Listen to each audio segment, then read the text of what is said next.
Welcome to day 12 of my no distractions challenge. No processed foods, no scrolling, no Netflix, nothing that seeks to hijack my attention. And I had sort of my first biggest failure yesterday. I ended up eating a lot of processed junk. I ended up watching Netflix. I don't know why. I don't know why I gave in this moment. I felt some sort of weakness and I just caved. And I told you that I would be transparent. Uh, I think part of me has some angst for the fact that I began this challenge and I got fucking sick. I do like a 30-minute plank in the sauna and 30 minutes of a cold plunge every day. And I did that for the first couple of days of this challenge. My idea was to do that up until the end of the month. Um, and I haven't been able to do that last like 7 days, and it's kind of upsetting.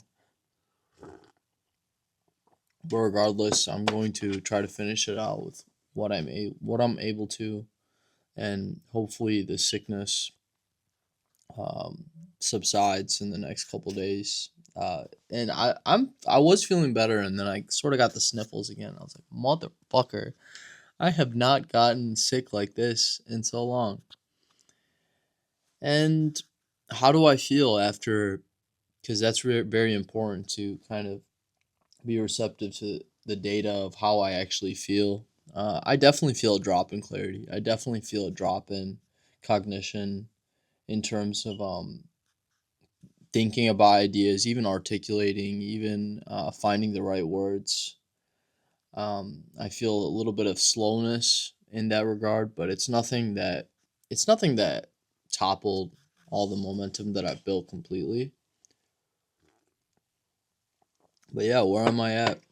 Um, I guess one thing I'd like to talk about is I just want to be free from the cyclical loops that the mind has imprisoned me with.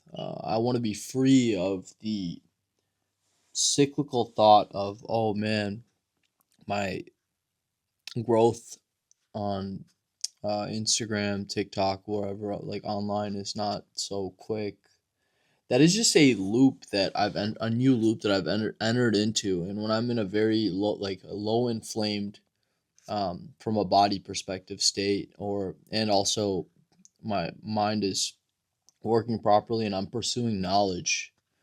uh, it doesn't even have to be knowledge that's relevant to my pursuit, but just learning, using my brain. And this is when I exit those loops. So to exit a loop really comes down to action, taking an action as opposed to ruminating it, taking an action that furthers you closer to the person that you want to be instead of away. That is why the loops get stronger whenever I betray myself by eating garbage food or watching a bunch of Netflix. Uh, yeah, so I would like to be free from the mind. I would like to be free and use my intuition to live life, and then use my thinking to strategize for things I want to do. I've been in those states before. It's a great place to be because basically in those situations you just say you want to do something and you do it. There's no in between, there's no ruminating, there's no thinking about is this going to be difficult. And that is why I spent a lot of time doing the plank in the sauna for that extended period of time. Most people can only do that for a couple minutes. They're not even doing it in the sauna. I was doing it in the sauna under that heat, under that duress, and it's basically a way of me telling my mind, "Hey, you're sitting right here, and you're going to be in this plank position until I tell you that you're absolved of your duty. You're done." Um, so it's really is the part of the brain that is being used is called the prefrontal cortex to strategize and see something through. And I realized one one thing that has come across to me over this 400 days or so that I've done it is that I can easily talk myself out of getting into it, but like if I think enough prior to doing this, like I can be like, oh man, this is gonna be so difficult. I really don't want to do this. This is gonna kick my ass. Like my mind will tell me a million things to keep me weak and maybe try to get me to sidestep. Even today, I was considering whether or not my mind was lying to me about my sickness as an excuse not to do it. But I realized too, it's like it's probably best because I am feeling like a physical sensation of still being sick to just play to be safe. And there have been many times in my life where I've been sick and I still push through that shit. But I would like to just be 100% before I do things like the cold plunge, just considering how extended this sickness has been.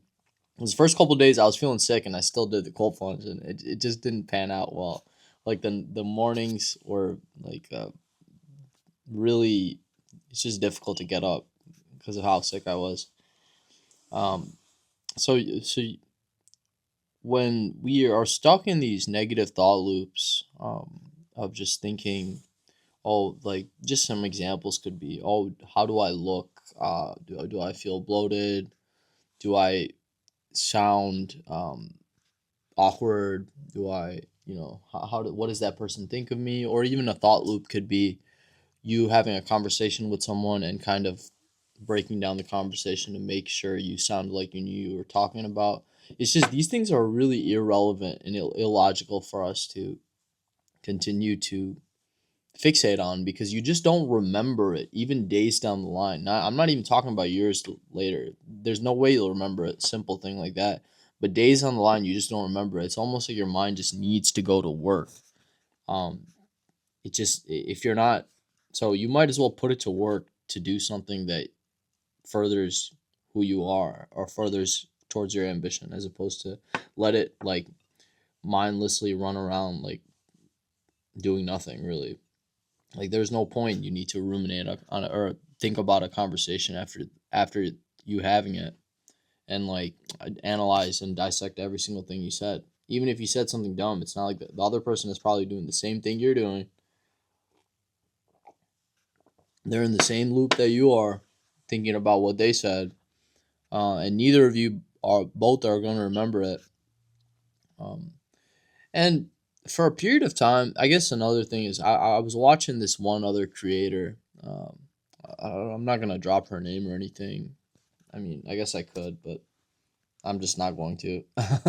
But she used to be really famous on TikTok. I guess no, she is famous on TikTok. She has like 10 million followers on TikTok, and now she's posting back on YouTube again. And I really like her content she's been posting on YouTube.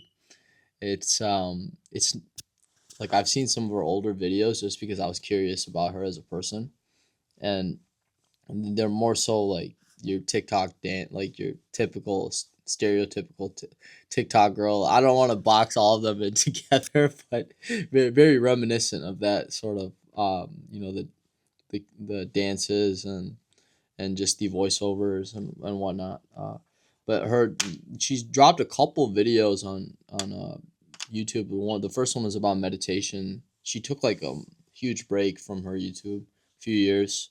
She came back after meditating for a couple of years and just probably doing a lot of self work. And she talked about meditation. I resonate with a lot of that, so I gave her the sub. And the second video, she talked about negative thinking loops, and I was like, damn, I don't really hear people talk about this. So when someone talks about this, it kind of reaffirms the fact that I am not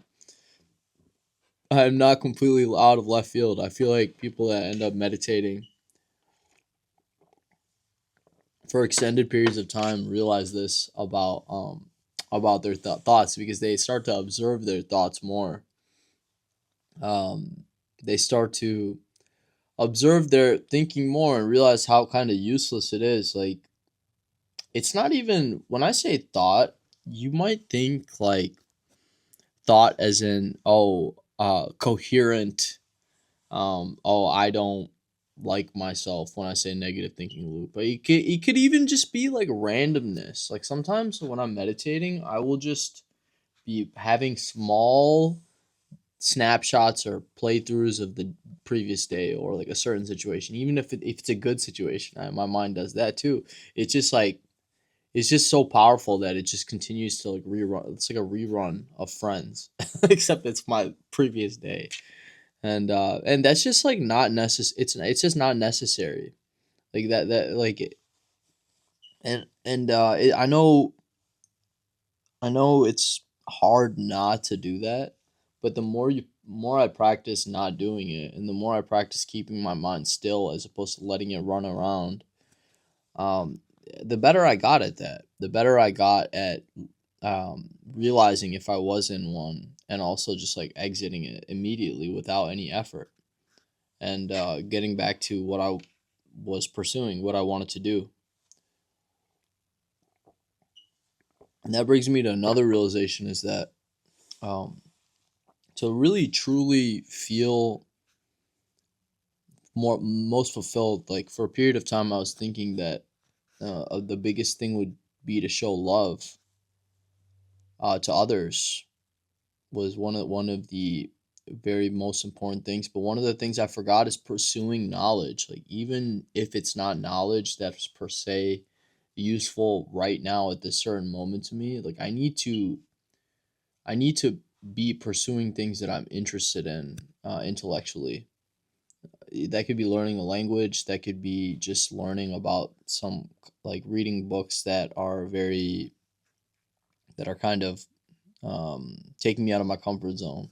Because the last book that I got was not out of my comfort zone. I basically, like, think of like how when you're comfortable eating at a certain place, or like, you start ordering the same dish because it tastes good, but it tastes good, but eventually it's just like, eh, I only do it because I'm scared to try something else because this is so decent. It's same thing with books for me right now. Like, we're like, I've been reading very similar type books. Last three of them are like about emotional intelligence, and I still, like, I got a Barnes and Noble gift card for my birthday, and I still picked up another fucking emotional intelligence book, bro. And I like it. Don't get me wrong, it hits. It's the same message though. It's just the same message packaged in a different way. It's literally like Taco Bell. It's like they have created like thousand different combinations of the same five ingredients. And I'm out here like, man, this is good.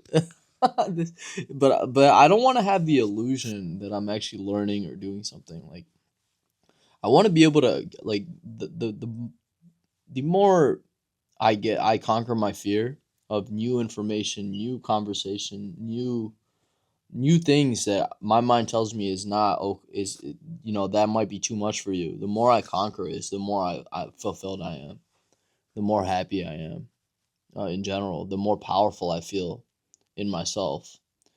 So it's both, it's knowledge and it's love. It's almost like an appreciation for the human body and the humanity and other people.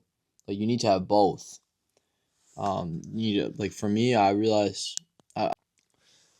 what I'm saying is it's best to test yourself physically, mentally, and relationally, I guess. Um, but yeah, that's where I'm at. I know I don't have too much today. But I guess let me affirm this is that I would like to be free and have peace from the mind that keeps dragging me back into these loops and keeps taking me for a run. Like, no, the mind is my dog. I am under ownership of this dog. It should not be the one tugging at the leash and like taking me as the owner, my being, wherever it pleases. Like, I would like to continuously work on training this dog, because this dog, if it's not trained, then it could hurt itself. I don't mean that in like a um I don't mean that in a hurt myself way. I'm saying, like, you could get psychologically traumatized by not keeping the mind in a right place, in the right place. Um, and you could end up dead inside if you're not consistently trying to make the mind still. The mind really is so powerful that it could make you believe the lies. Um, I mean, I still am working on it. I'm working hard on it, and I'm not gonna apologize for fucking up yesterday. I'm human. This is a challenge. It was never a perfect, like I didn't never said 30-day perfection.